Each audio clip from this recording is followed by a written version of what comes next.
আজকে আমার মহাভারত কাহিনী শুরু হচ্ছে।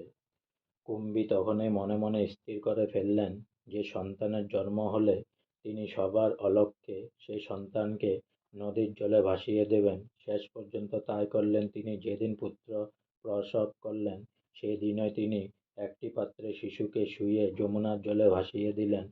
অধিরথ নামে এক সারথি শিশুটিকে দেখতে পেয়ে নিজ গিয়ে নিয়ে যায় এবং সে আর তার স্ত্রী রাধা নিজ সন্তান জ্ঞানে শিশুটিকে লালন পালন করতে থাকে। তারা শিশুটির নামকরণ করে, তার নাম রাখলেন বসু সেন।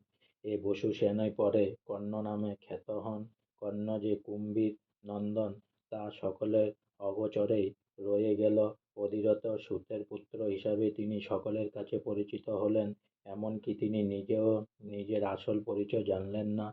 কর্ণ ছিলেন নানা গুণে গুণবান ও রূপবান পুরুষ। কালক্রমে যুদ্ধ বিদ্যায় তিনি অদ্বিতীয় হয়ে ওঠেন।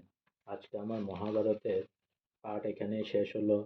তাই অনেক অনেক সাবস্ক্রাইব করুন আমার চ্যানেলটি, অনেক অনেক লাইক করুন।